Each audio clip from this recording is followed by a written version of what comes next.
Welcome to MWN.com. This channel is daily providing economic news of national and international importance through charts and bets.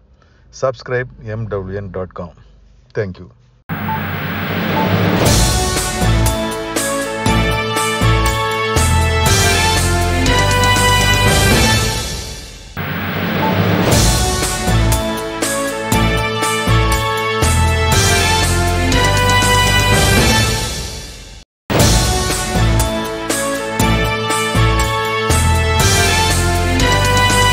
ஒன்று. அதானி குழுமத்தின் முதன்மை நிறுவனமான Adani enterprises limited 2025 முதல் 26 வரையிலான நிதியாண்டில் 36,000 ரூபாய் கோடிக்கும் அதிகமான மூலதனச் செலவை இலக்காக கொண்டுள்ளது. இதில் 29% நிறுவனத்தின் விமான நிலைய வணிகத்திற்கு செலவிடப்படும். 2.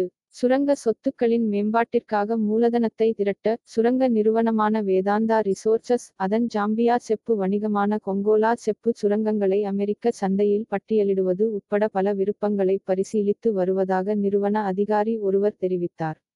3. டாலர், யூரோ, தங்கம் ஆகியவை கடந்த 50 ஆண்டுகளில் இல்லாத அளவுக்கு மோசமான நடவடிக்கைகளை எடுத்தன. டாலர் குறியீட்டெண் 96க்கு கீழே சரிவது உலகளாவிய மந்த நிலையின் அபாயத்தை அதிகரிக்கும். இப்போதெல்லாம் பொருளாதார வட்டாரங்களில் பரவலாக பேசப்படும் வார்த்தை டாலரைசேஷன். டிரம்ப் வரிவிதிப்புகளால் கட்டவிழ்த்து விடப்பட்ட குழப்பங்கள் மற்றும் டாலரின் மீதான நம்பிக்கை குறைந்து வருவதால். 4. மே 3ஆம் தேதி மும்பை பங்குச் சந்தை தாக்கல் செய்தபடி பாரதி ஏர்டெல் மற்றும் டாடா குழுமம் தங்கள் நேரடி வீட்டு டிடிஎஸ் வணிகத்தை இணைப்பதற்கான விவாதங்களை முடித்துக் கொண்டன. 5.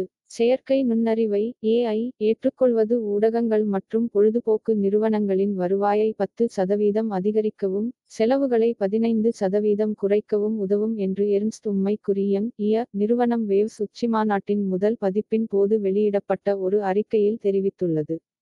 6. இந்தியாவின் விவசாய ஏற்றுமதி 2024 முதல் 25 வரை $50 பில்லியன் தாண்டியுள்ளதாக மதிப்பிடப்பட்டுள்ளது. இந்தியாவில் இருந்து விவசாய மற்றும் பதப்படுத்தப்பட்ட உணவுப் பொருட்களின் ஏற்றுமதியை அதிகரிப்பதற்கான உத்திகளை உருவாக்குவது குறித்து வர்த்தக அமைச்சகத்தின் பிரிவான ஏபிடா பரிசீலித்து வருவதாக மே 4ஆம் தேதி ஒரு அதிகாரப்பூர்வ அறிக்கை தெரிவித்துள்ளது. 7. காலநிலை மாற்றத்தின் சவால்களை எதிர்கொள்ளவும் அரிசி விளைச்சலை 30% வரை அதிகரிக்கவும் இந்திய வேளாண் ஆராய்ச்சி கவுன்சில் (ICAR) உருவாக்கிய முதல் மரபணு திருத்தப்பட்ட அரிசி வகைகளான DRR தன் 100 கம்லா மற்றும் பூசா DST ரைஸ் 1 ஆகியவற்றை வேளாண் அமைச்சர் சிவராஜ் சிங் சௌஹான் ஞாயிற்றுக்கிழமை வெளியிட்டார்.